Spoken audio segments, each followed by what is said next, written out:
Welcome to this webinar. Before we begin the presentation, I want to provide you with a few housekeeping items. On your screen, you will see a taskbar with icons. Each icon is assigned to a particular element of today's webinar. After the webinar is over, please take our survey to tell us how we've done.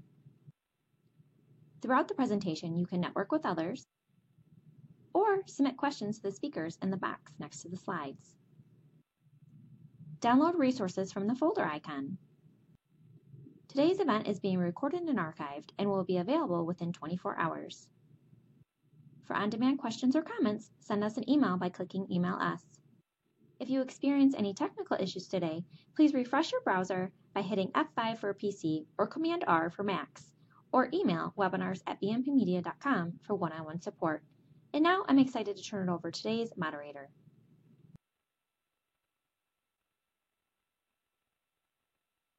Good afternoon and welcome to this webinar, Active Assailant Exercise Design Series Part 2.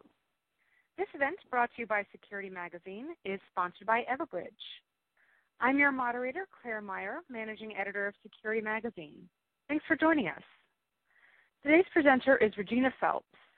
She is an internationally recognized expert in the field of crisis management, exercise design, and continuity planning. Since 1982, she has provided consultation and speaking services to clients on 4 continents. Ms. Phelps is founder of Emergency Management and Safety Solutions, a consulting company specializing in crisis management, exercise design, and continuity and pandemic planning. She conducts more than 100 exercises per year for her large multinational clients.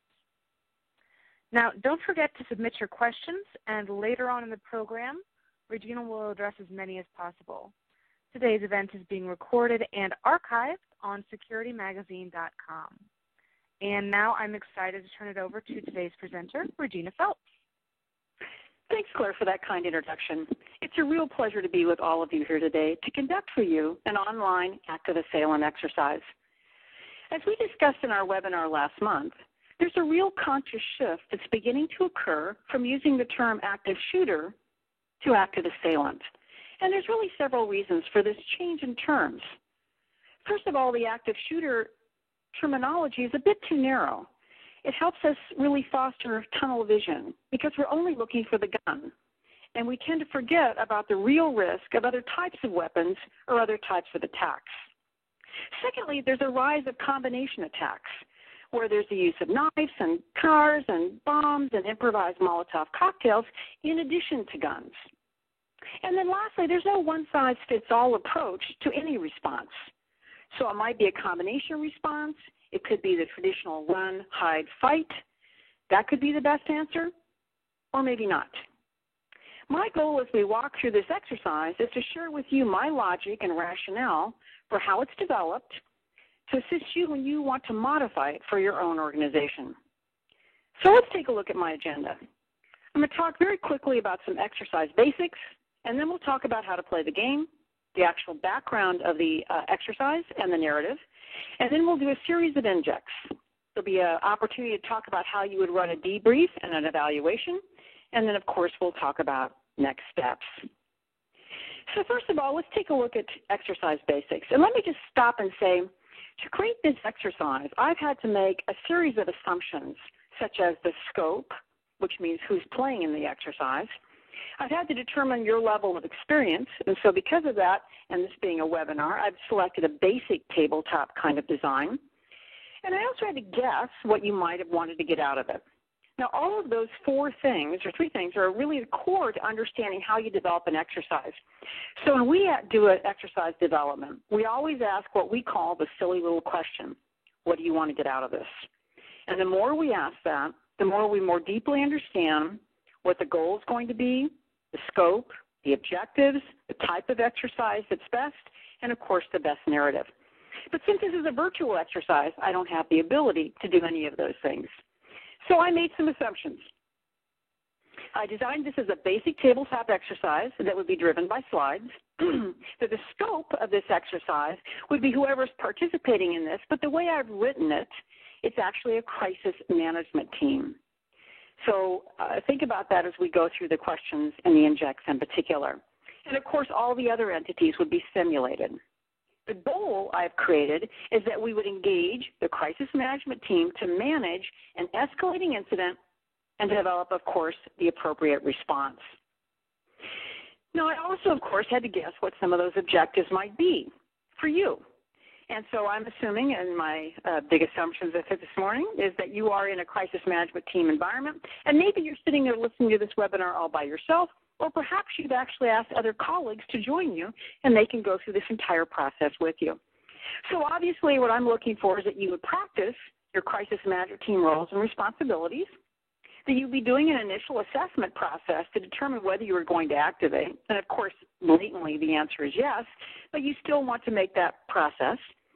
And then ideally, you'd be developing what we call an incident action plan. If you utilize the incident command system, this terminology would be very common to you.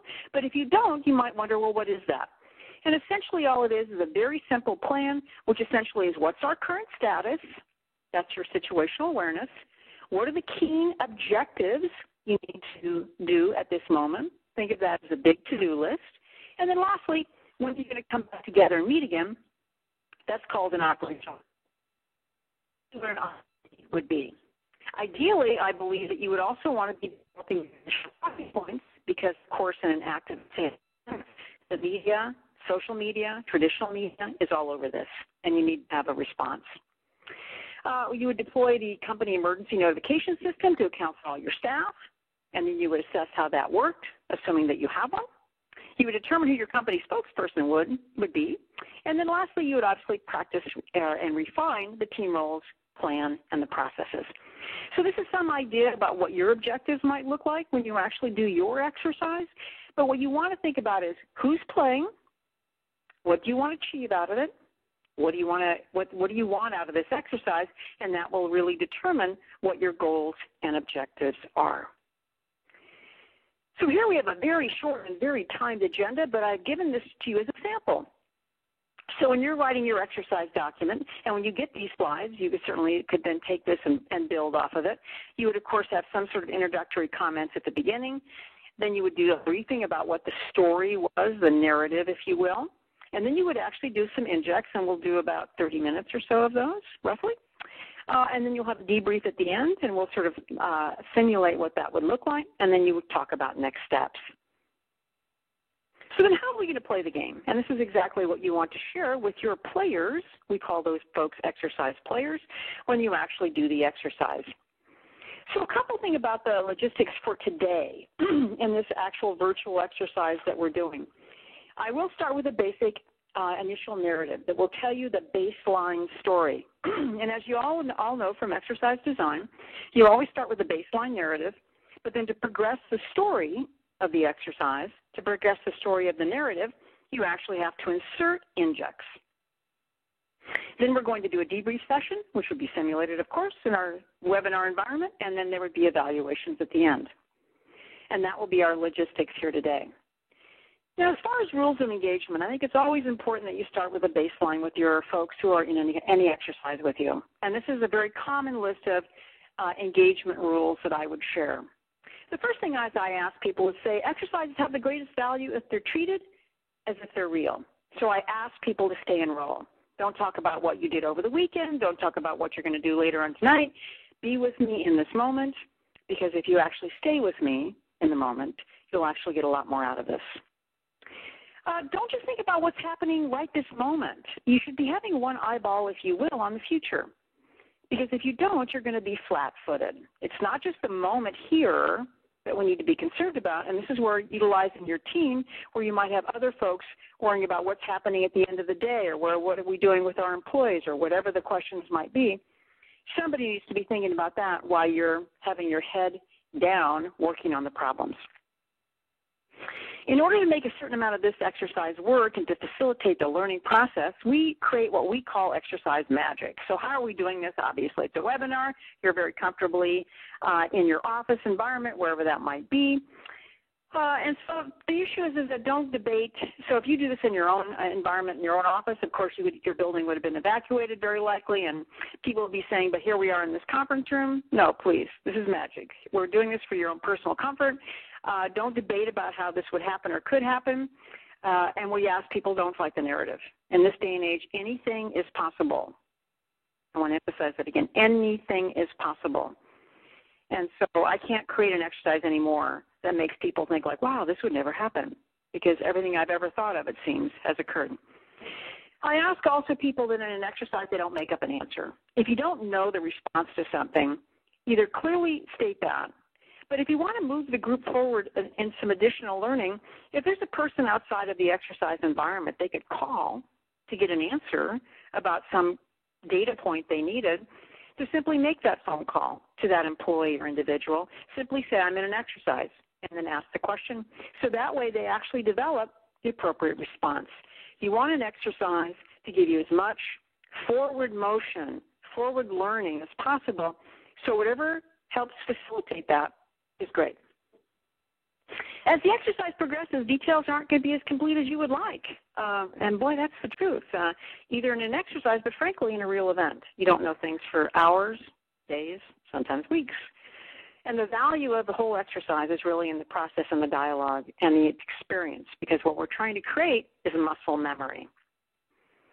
I always remind people that you can only use what you have in place as of today. So today is June 12th. If you're buying an emergency notification system that's going to start July 1st, you can't use it today because you don't have it. And the idea is to stay real to what you actually have. And then lastly, exercises are for learning. I expect people to make mistakes. I applaud every single one of your mistakes. I think it's really important. That's how we learn. We never give pass-fail grades.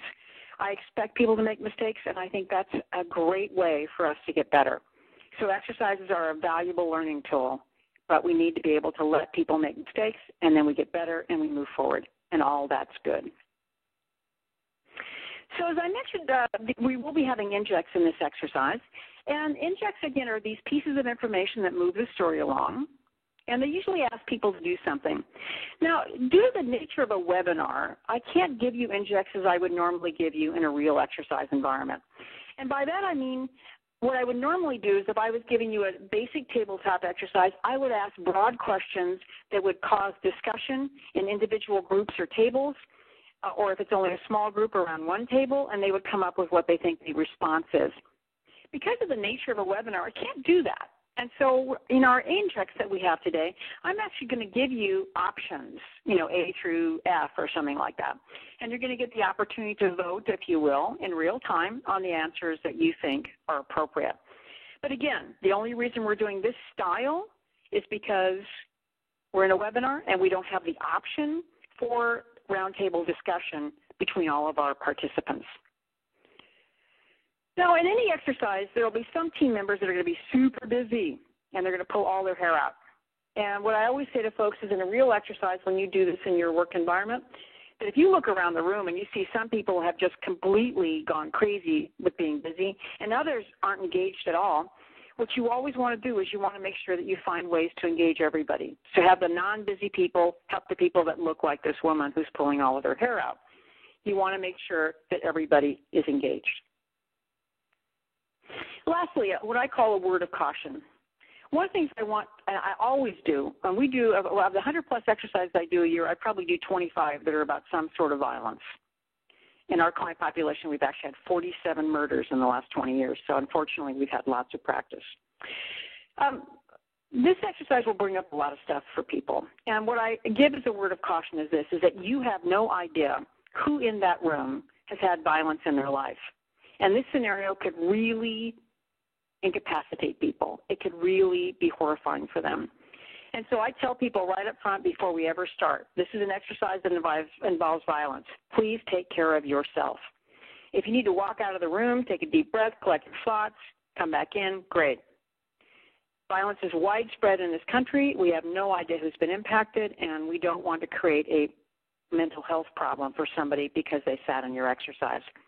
And if you have an EAP program, an employee assistance program, I really encourage you that you talk about that briefly and remind people how they have the ability to access that information.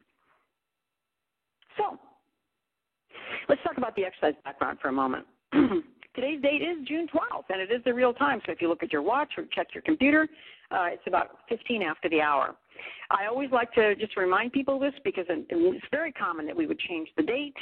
I try not to change the time because it's so confusing because people are always looking at their devices to find out what time it is. But I always change the date if it's more fortuitous, meaning it's more problematic for the players to do so. But today I'm leaving it the same. It actually is June 12th. There's some artificialities and assumptions, and this is what you would, again, review in any exercise document. The artificialities are those things that are blatantly not true. So the incident began about an hour ago. Your immediate team, whoever that is, and you would drop that into this section of the slides, that could be your crisis management team, has evacuated the building. You're currently using your emergency notification system to connect. The team decided to meet at the nearby hotel, get a conference room, and to use it for managing the crisis because you've been kicked out of your building, of course. The time is the real time. I also give assumptions, and I like to say right up front that none of the team who are playing in this exercise were impacted. Now, certainly they could be emotionally impacted, but they weren't physically impacted, or there weren't loved ones or et cetera of theirs engaged in this process. And everybody is therefore able to participate. So we're starting with a full deck of folks. Let's talk about the narrative. So this is a real exercise, and I was actually looking at all of your eyeballs right now. I would stop. I'd say, okay, everybody take a nice deep breath. How we doing? Ready to go? Great. And then what I would do is I would then start through the narrative. But you just want to make sure that everybody's grounded, everybody's okay, and now we can actually progress from this point on. So let's talk through the narrative and see what we got. So a visitor has come to your building. About an hour ago, a young man entered the reception area of your facility. He was polite, but he was insistent that he speak to the CEO about a very important matter. The man was told that he was in a meeting and that he was more than welcome to leave a message on his voicemail. The man instead refused, sitting down in the lobby, saying he would just wait. A little bit of time has gone by, and our young man, who was believed to be somewhere between 30 and 35, of average build, shaved head, was carrying a large backpack with him. His appearance, for the most part, is unremarkable. He sat quietly for a few minutes, then started speaking to himself under his breath. This went on for a few minutes, and then he began to get louder. After a few more minutes, he was shouting at no one in particular.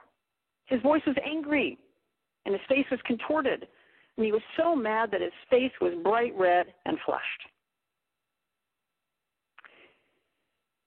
Now the receptionist runs over to speak to him, and the young man immediately gets up on his feet, yelling very loudly that he was going to make the company pay for what they had done to him. He was then asked to leave and was told that the police would be called, which only made him angrier. He started to thrash out his arms, throwing punches in the air towards the receptionist, who quickly left. He then began to rustle in his backpack, looking through zippered compartments and yelling out threatening phrases such as, "You're going to pay for treating me this way, and I'll show you." After searching for a few minutes, he pulled out 2 large handguns, started waving them around. He then put on his backpack, and quite calm now, he headed off into the office area. Well, by this time, as you can imagine, other people heard the yelling, and they were observing from a distance. Once the guns were seen, people began to scream and run. Quite a number of people called 911 to notify the police. Gunfire was shortly heard later. In the confusion of all of this gunfire, as you can imagine, many employees have left the building. Visitors have fled. There are people under desks. You don't really know anything about where anybody is. You hear repeated gunfire was reported to be heard by those leaving the building, many dialing 911 on their way out the door. The police have arrived. The police were on the scene about 4 minutes after the first 911 call. The logistics team set up a staging area down the street, and the police are preparing to enter the building, and a few moments later, they did. The current status right this moment, you have no idea how many employees are still in the building. Everyone who left the building has scattered to the wind, except for your immediate team, and then you note here it'd be whoever's participating in this exercise, and to remind you, I designated this as the crisis management team exercise. And your team is conveniently located at a nearby hotel because there was no place physically for them to meet other than that. The police are keeping you informed, but they don't have much to say.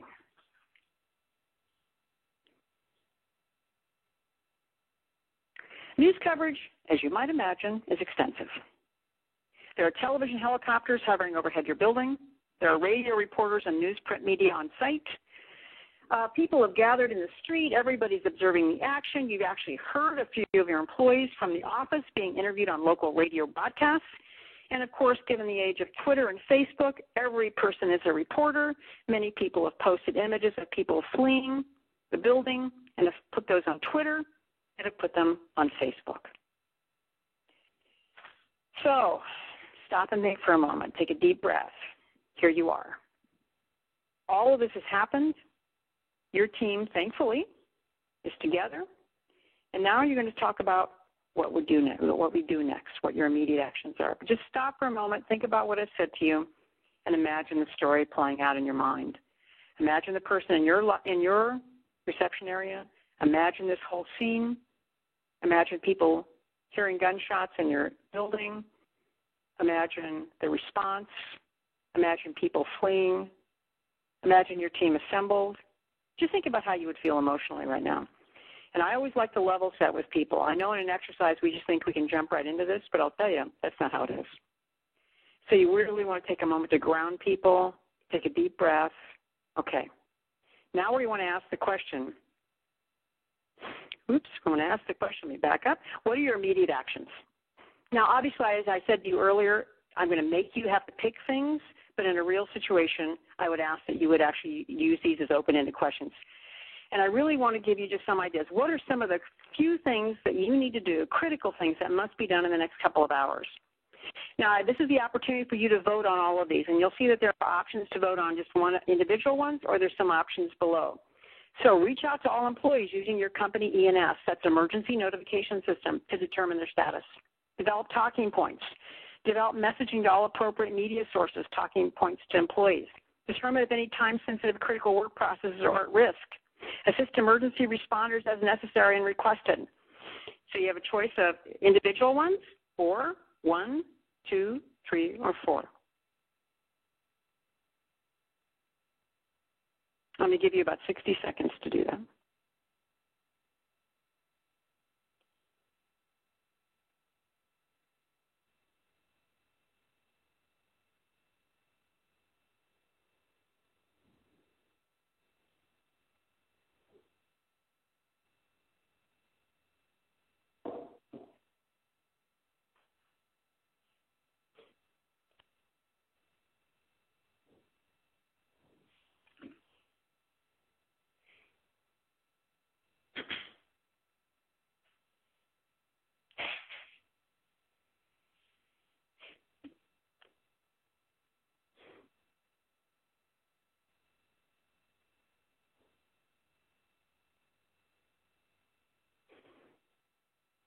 Okay, let's see how we're doing here. So far it looks like 1, 4, and 5 being the big winners here in our process. All of the above, of course, would be a good one, and especially if you have a lot of people, all of the above would be a great answer to have. So these things are critical. Communication is going to be your number one issue. Assisting emergency responders, being prepared for the deluge of information that's going to be required from you. If possible, I would probably recommend all of the above, but again, you might not be able to do all of those things based on your staffing. So let's move the conversation forward here a bit. So you can see what our overall scores look like so far. Great. So now you have some new information. The police have advised you that the perpetrator is dead. They have found 4 other individuals dead, 3 seriously injured. You don't know who they are. They could be visitors. They could be contractors. They could be staff. But you have 4 dead, 3 seriously injured. They need to notify the next of kin, and then we'll advise you then of the names of the individuals, so you don't know who they are. The police has also advised you that your facility is off limits for at least 72 hours, maybe longer, for a detailed crime scene investigation. No entry will be allowed to anyone for any reason. This is important information, Not only the fact that we've learned that we have dead and seriously injured, but now you understand that you have no access to your building. So whatever your folks left when they left the building, whatever computer they might have taken or mobile device, your continuity of operations, your business continuity processes might be severely hampered because people may likely not be able to respond, not only emotionally, but they may not have the tools that they need. So let's take a look at some of the other issues that you're going to have to face. This is our next inject. The police are instituting traffic control around the building to prevent cars from entering or leaving the building and the surrounding area. No one will be allowed to enter or leave the garage until further notice. So that means that employees and visitors, which all park in the lot, are now unable to get to their cars. You may say, well, that's not my problem. Well, you might want to think twice about that. How does this impact you and your staff, and what, if anything, are you going to do? And I'm giving you essentially at this point several options. Employees need to find their own way home. Employees should contact family members to get a ride home. HR will organize transportation or other forms of transport using vouchers, or one or two, one and two together. So let's see what our answers come up now. I'll give you again about 40 seconds to do that.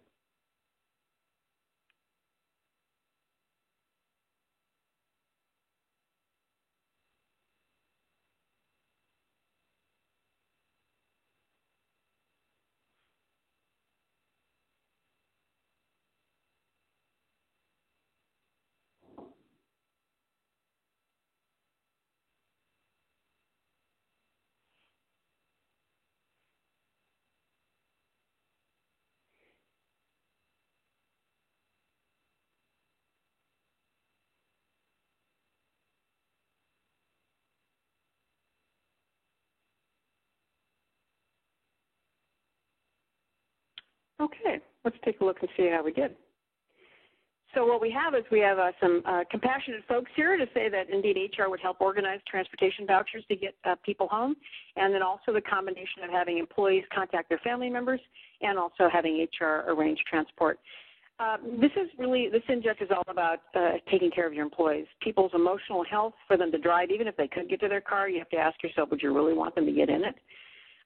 This is really talking about how you can support your employees in an awful situation. Let's move forward again. So now you're hearing from managers that entire departments and whole teams, many which are critical, have left the building without laptops and smartphones, and they're asking, can you get us some laptops for my people to work from home? The police are not allowing any access to the building. So this might be, well, what's in your business continuity plan? So we have a couple of things for you to think about. Contact a vendor to buy a number of laptops and phones for critical staff. Tell staff to use home equipment. That also assumes that they can use home equipment. They can VPN to your systems, et cetera. Number 3, instruct staff to go buy laptops and bill back the company. And then the other option would be number 1 and number 2. So take about 30 seconds to tell me what you would be thinking about business continuity and the ability to access laptops and smartphones.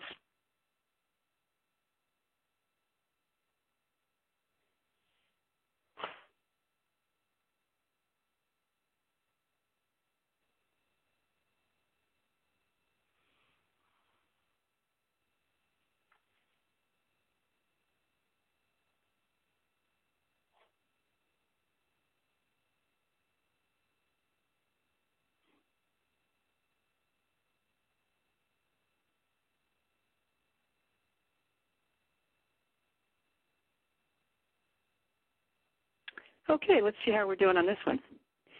So what we have is the overwhelming push so far is to actually have a combination of 1 and 2, which is vendors to get laptops and telling people to use their home equipment.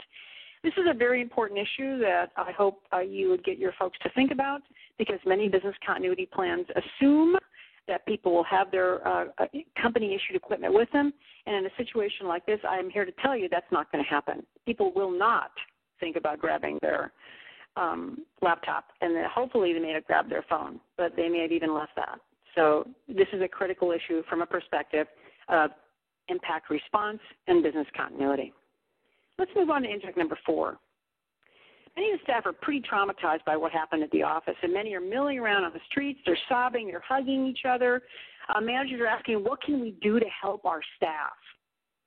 This is incredibly important. And so let's look at what our options are. Contact your EAP program for immediate counseling on-site support. Number 2, ask your EAP staff for group counseling and notify all of your employees. Number 3, ask for EAP virtual counseling, which could be done by phone or even a web-based platform, and notify all your staff.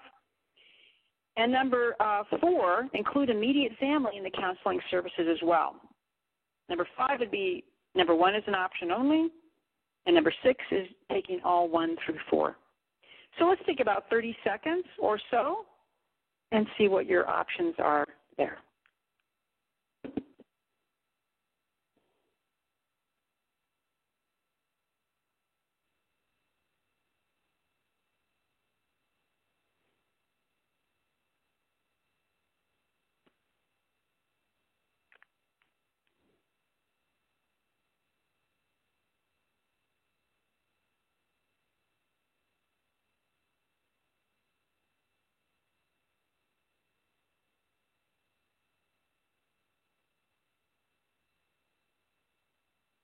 Okay, let's see what our answers are.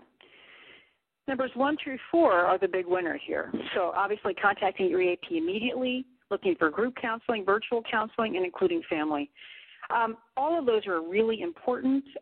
Sometimes group counseling can be better for some people, but others want to do something in privacy. And also I would say to you that offering family services is important because your traumatized employee is going to go home and their family is going to be traumatized just by the sheer experience that the employee has gone through. So it's great to look at actually doing all 4. Moving on to number 5. The police are scheduling a press conference to talk about this to the public, and they want to know who is going to represent the company. So I would ask you, who is your company spokesperson in a situation like this? It would be your usual company spokesperson in corporate communications. It would be the CEO. It would be the company security director, or all of the above. Take a few moments now, about 30 seconds more or less, and to let me know what you're thinking about.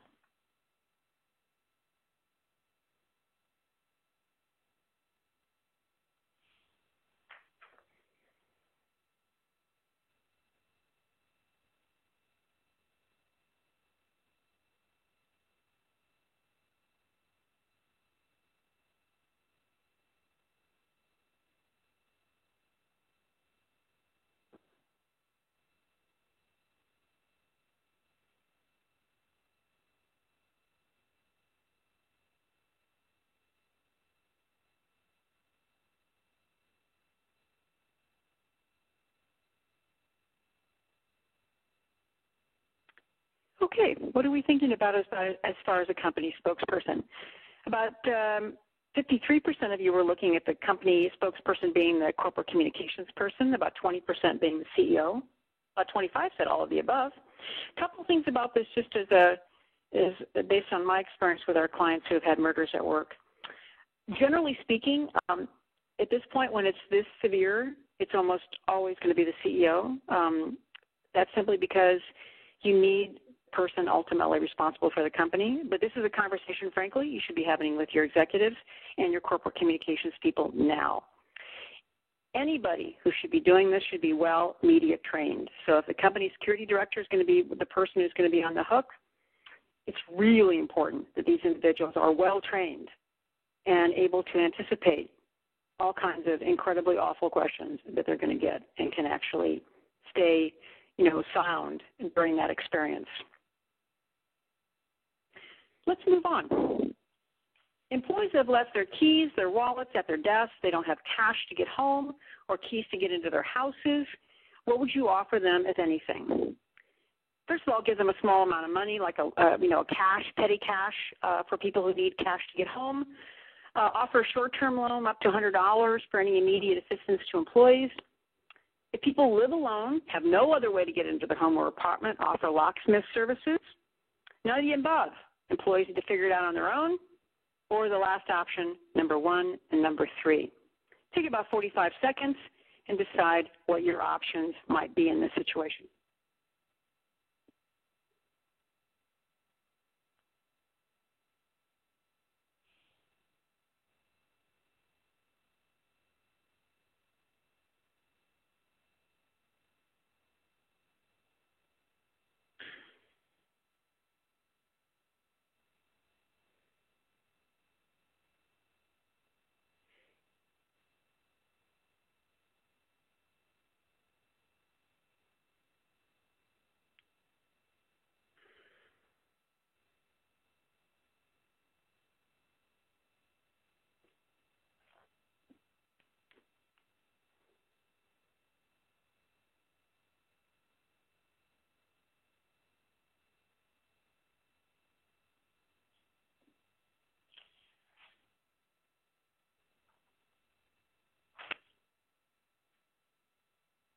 Okay, let's see how we're doing.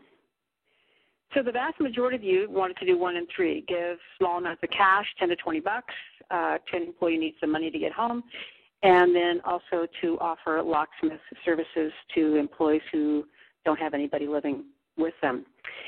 This is an important issue. This is really about supporting your employees. And my clients who have had murders, this is one of the things that they have immediately done because your employees are your greatest assets. And remember that they are super traumatized. So whatever you can do to facilitate them getting home, to support them in any way is really important. And this idea of just giving them the cash that they need to do something to get home or to help them get into an apartment if they live alone is incredibly supportive and very appropriate. Our next inject, Twitter and Facebook, of course, has many posts about the shooting. Some people are saying it's because of your organization's poor management and business practices that the shooting occurred at all. What's your response going to be? So your options include ignore the social media response. Don't respond. You're going to encourage them. Number 2, list all the things that you do for employees and reiterate why it's such a great place to work. Number 3, express our concern for all of our employees, our contractors, and our visitors that were in the building, how you are assisting staff, and that you're working with the police. Or number 1 and 2. I'm going to give you about 45 seconds to respond.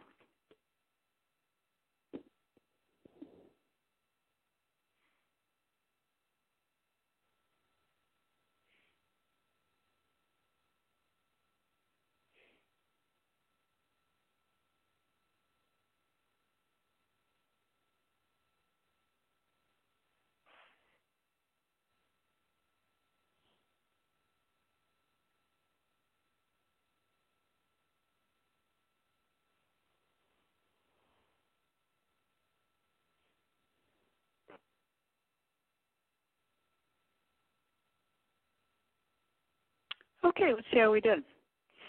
The overwhelming choice so far is to express our concern for our employees, contractors, and visitors that were in the building, how you're assisting staff, and that you're working with the police.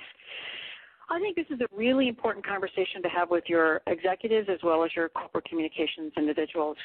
Social media can be daunting, and many people feel that the best response might be to ignore it. But in reality, most experts in the field of crisis communications will tell you you need to interact in that platform. Your absence is a vacant space that will be filled up by everyone else, and then they create the narrative and the story. So having these pre-written template communications about what you would post on social media is critically important, especially in things like Twitter, which have, of course, very limited characters, and you have to be pretty darn succinct about what you would say. So ideally, your communications individuals have already figured this part out. We've got one more inject. Let's see what it is. The media has been interviewing employees standing around outside the building. Of course, employees are not supposed to talk to the media, but of course they do. Anybody that's got a microphone stuffed in their face is generally going to talk, even though you may have it in every possible communication with your staff. What are your options?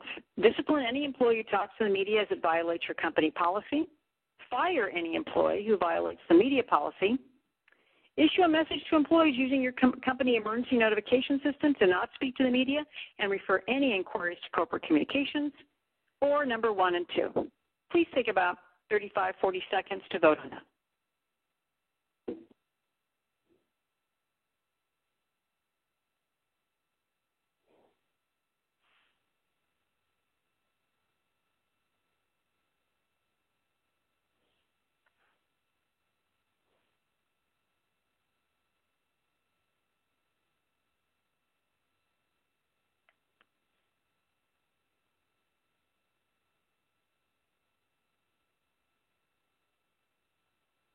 Okay, how are we doing?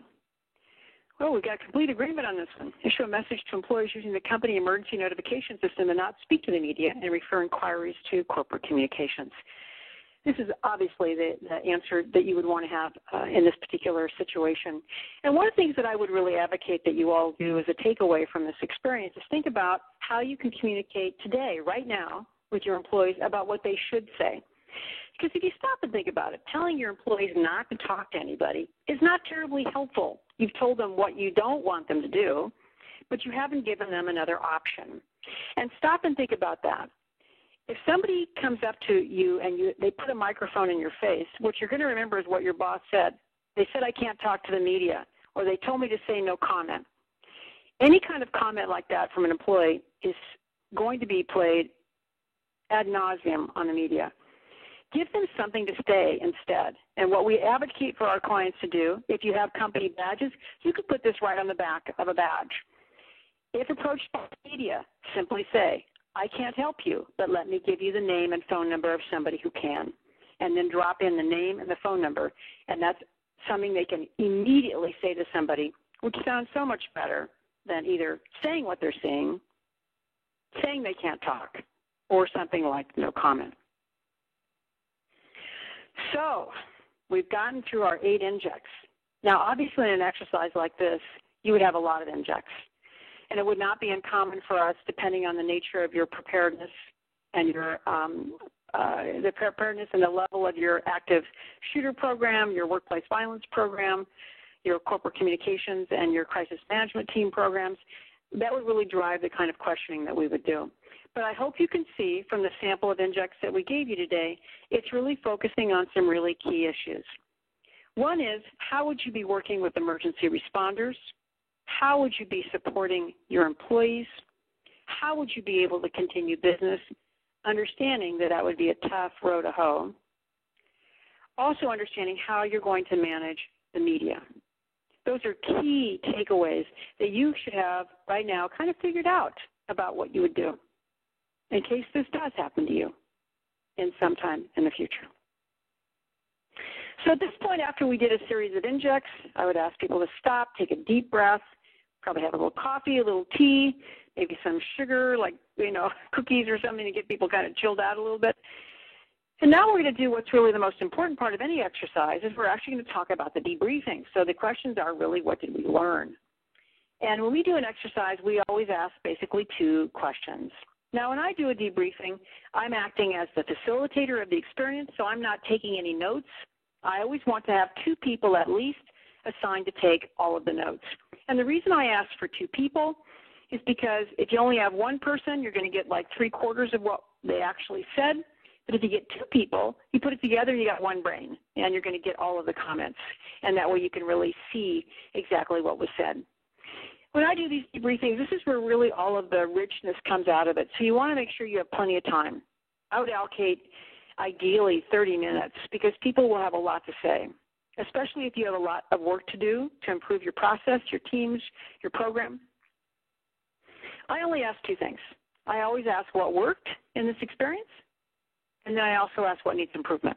I always start on the positive side of the house because I want them to really think about, well, gee, what did we do well? And then I really want them to really spend some time thinking about what do they need to do to get better. So what you want to do is you want to actually talk a lot about what needs to be improved. And you're going to find there's a ton of stuff, a ton that you're going to need to do. And you want to make sure this all gets captured. So plan at least 20 minutes, 30 minutes for the debrief. Super important. This is where all the gold comes from. Next, what you want to do is you want to do a written evaluation. And when you get the materials from us, you'll actually get a sample of what our written evaluations look like. The reason I like to do a written evaluation in the room at the time of the exercise is because if I give them an electronic version, what will happen is sometimes they just don't complete it. Or the steam has got out of the room, so to speak, and the responses are much more measured, perhaps. I like to get an evaluation while they're sitting in the room. So always make sure that you've got a written evaluation and you hand it out, a few minutes before you're done so that people have the time to fill it out. And you can actually then utilize that in your after-action report. So what are the next steps after we've done this very straightforward, very simple exercise? A couple things. First of all, to do this exercise well, I would advise you that you want to pull together a group of individuals who work with you in your organization who can help you write additional injects. So I gave you a sampling of 8. There's a ton of things you could talk about. Oh, my gosh. So we did this exercise, this short little experience in about 40 minutes. To really do a good exercise, you need at least 90 minutes, ideally 2 hours of playtime, as I call it, which is when you actually are working through the problems, giving them injects, or discussing what they would do, and so on. And then you want time to be able to do the debrief, which is at least a half an hour. So in my best of all worlds, I'd have 3 hours. Do an intro at the beginning, do the injects for, 2 hours, and then do a debrief, and then next steps. But you need a design team to help you really push out some of the injects. What you're going to get at the end of this webinar is you're going to get several materials that you can revise. I've sent them as Word documents, and you can actually modify them in real time. You'll get an agenda, so you'll see what the agenda looks like, and I've crafted some sample goals and objectives. There's a design team roster, so we always design all of our exercises using design teams that are local to the company, and so we always want to know who they are. We always have an attendee sign-in sheet. And the reason we do that is in the after action report, I want to make sure I always include who attended so that from an audit perspective, you can actually see who participated in the exercise. I also included something called a document summary form. So what does that mean? When we design an exercise, it has lots of paper. It might have all the things I've mentioned here, but it could also have videos. It could have injects. It could have news articles. It could have tons of stuff. And it's important to keep it all straight. And so we have a summary of all the things that we're making for this exercise. And then you will get the slides as well. So what I would like you to think about in just going through this very simple and straightforward experience is that I want you to really build on your success of this. And my question is, what do you need to do to capture the learnings that you've thought about today and fold them into your process? Who does that? How do you modify or change this kind of exercise? When is it going to happen? Is this in place today or not? If not, when? I really encourage you to take these exercise materials and really modify them for your organization, expand the injects. This is the kind of exercise that you could do, and you could target it to your security team. You could target it to your business continuity teams. You could target it to the executives or the crisis management team. You could slice and dice this any possible way. And given the fact that there's a mass shooting that occurs every day in the United States, doing some sort of active assailant event would be incredibly important.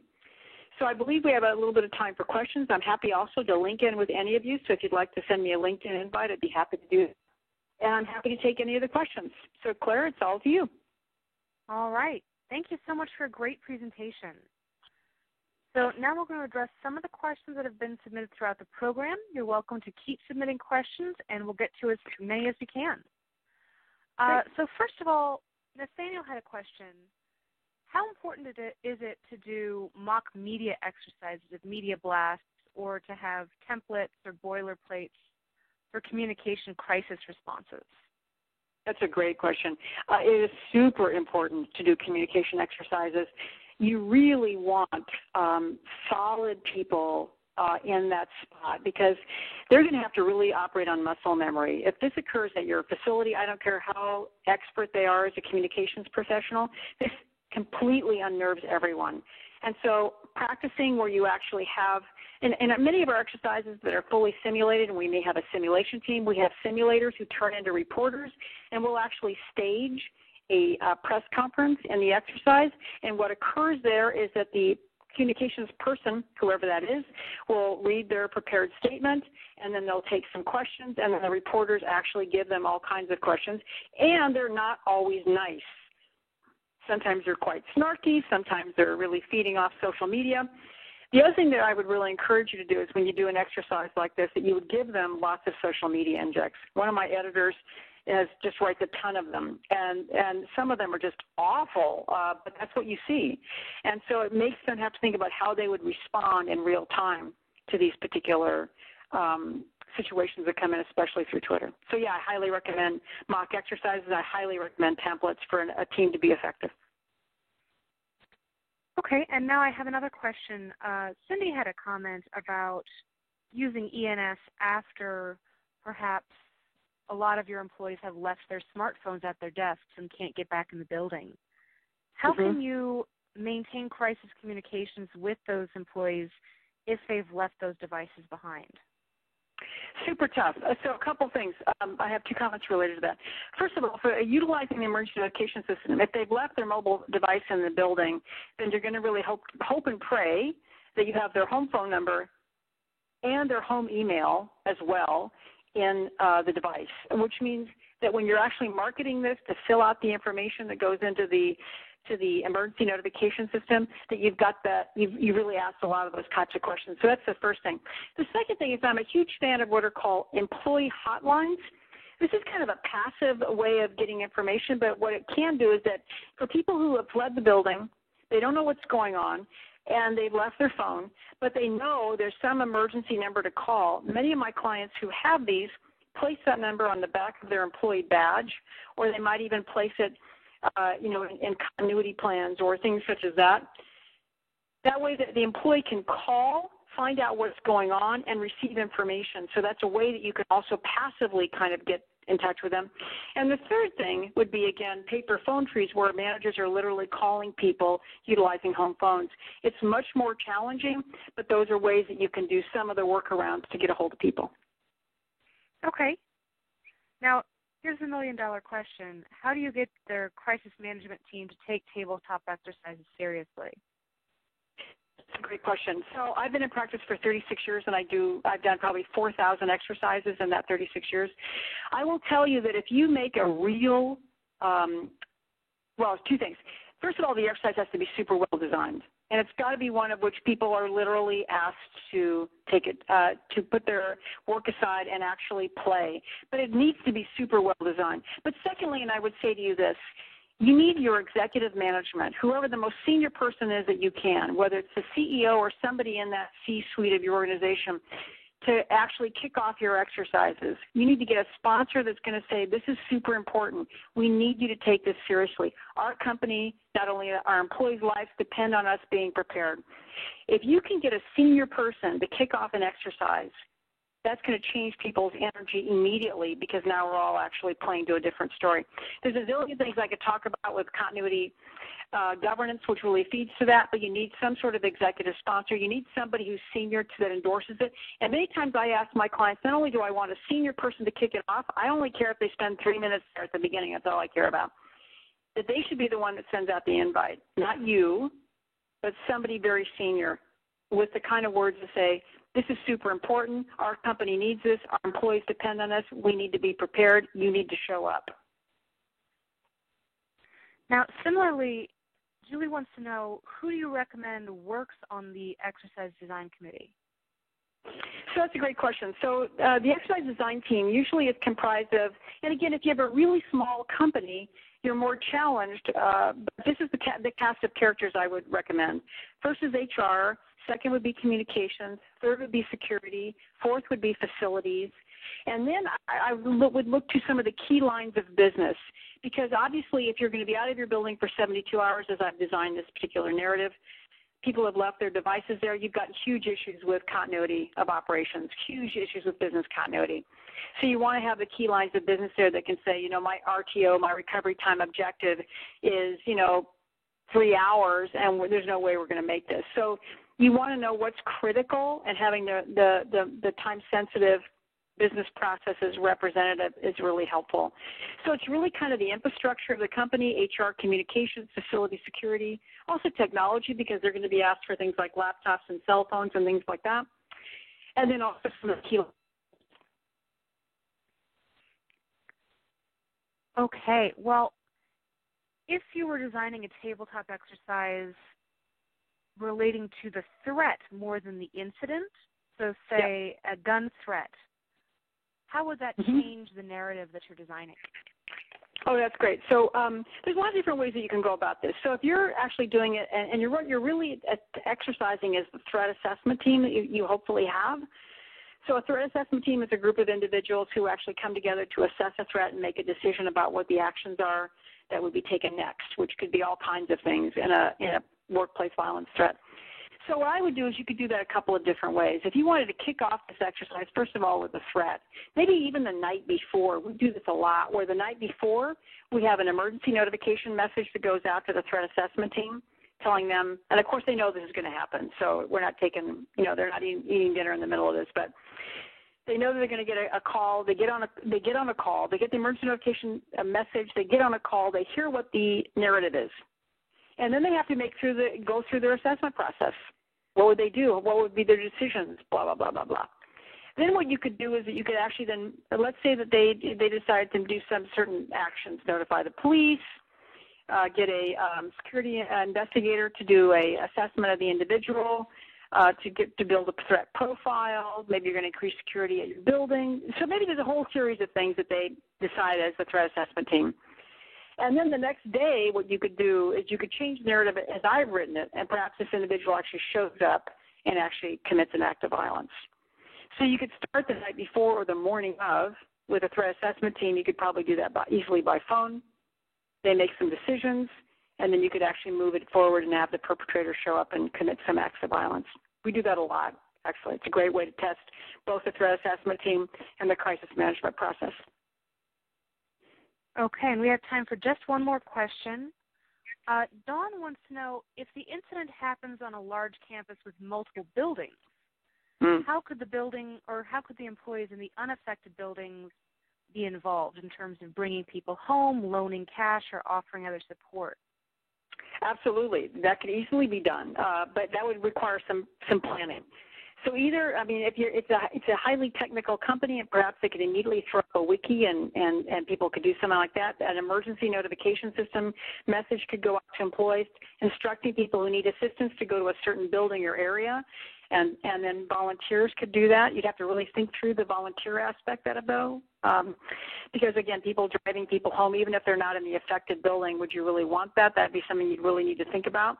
But, yes, you could certainly do that. Certainly everybody's going to be in lockdown until the situation is resolved. Once the lockdown ends, then you're going to have people that have fled the building. It'd be great if you could tell them to go to a particular building that was safe, if you had the wherewithal and knowledge to do that. When they went to that building that was declared safe, maybe there's a large conference room or an auditorium or a big training center. They meet there. HR could be there. EAP could be there. You could have employees that could assist them if appropriate.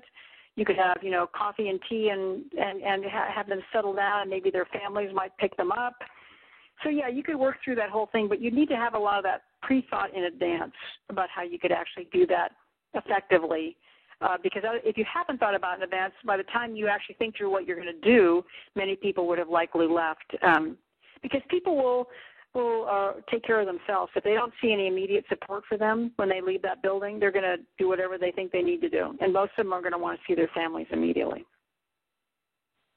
All right. Well, that's all the time we have for questions today. Please join me in thanking Regina for her presentation, as well as our sponsor, Everbridge. If you have any additional questions or comments, please don't hesitate to click the Email Us button on your console. As you exit today's webinar, please take a couple moments to complete our survey. We strongly welcome your detailed comments. Please visit securitymagazine.com for the archive of this presentation, as well as information about our upcoming events. We appreciate your time, and I hope you found this webinar to be a valuable experience. Thank you.